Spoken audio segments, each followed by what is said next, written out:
સુરતની નવી સિવિલ હોસ્પિટલમાં દર વર્ષની જેમ આ વર્ષે પણ રક્ષાબંધનનો પાવન તહેવાર હર્ષોલ્લાસ સાથે ઉજવાયો. તહેવારની પરંપરા જાળવતા નર્સિંગ સ્ટાફે હોસ્પિટલમાં કાર્યરત કર્મચારીઓ, ડોક્ટરો, સુરક્ષાકર્મીઓ તેમજ સારવાર લઈ રહેલા દર્દીઓને રાખડી બાંધી તહેવારની શુભેચ્છાઓ પાઠવી. આ અવસર પર હોસ્પિટલના વિવિધ વિભાગોમાં તહેવારનો માહોલ જોવા મળ્યો. દર્દીઓ માટે આ ક્ષણ ખાસ બની રહી, કારણ કે તેઓ પરિવારથી દૂર હોસ્પિટલમાં દાખલ હોવા છતાં નર્સિંગ સ્ટાફ અને અન્ય કર્મચારીઓ દ્વારા રાખડી બાંધવામાં આવતા તેમના ચહેરા ઉપર ખુશી છવાઈ ગઈ. તહેવારના પ્રસંગે સૌએ ભાઈ બહેનના અતૂટ સ્નેહ બંધનની સાથે માનવતા, ભાઈચારો અને એકતાનો સંદેશ આપ્યો. નર્સિંગ સ્ટાફે જણાવ્યું કે દર વર્ષે રક્ષાબંધનના દિવસે તેઓ હોસ્પિટલમાં સેવા આપતા સહકર્મીઓ તથા દર્દીઓને રાખડી બાંધીને તહેવારની ખુશીઓ વહેંચે છે.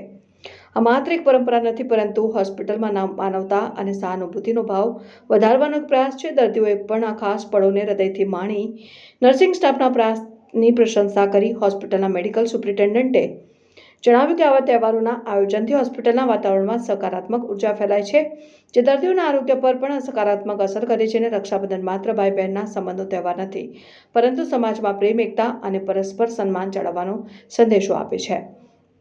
આ રીતે સુરતની નવી સિવિલ હોસ્પિટલમાં ઉજવાયેલા રક્ષાબંધન તહેવારે માત્ર પરંપરા જાળવી નહીં, પરંતુ સેવા, સ્નેહ અને માનવતાનો સંદેશો પણ સમગ્ર હોસ્પિટલમાં ફેલાવ્યો. ડૉક્ટર પારુલ વડગામમાં સુરત સિવિલ ખાતે આજે ખૂબ જ સરસ રક્ષાબંધનનો કાર્યક્રમ યોજાયો, જેમાં doctors, nursing staff, PG students, 108ના સ્ટાફ, સર્વન્ટ સ્ટાફ બધાએ ભેગા થઈને એક બધાને રાખડી બાંધી અને એકબીજાની લાંબી ઉંમર માટે, સ્વસ્થતા માટે અને પ્રોગ્રેસ માટે શુભકામનાઓ આપી.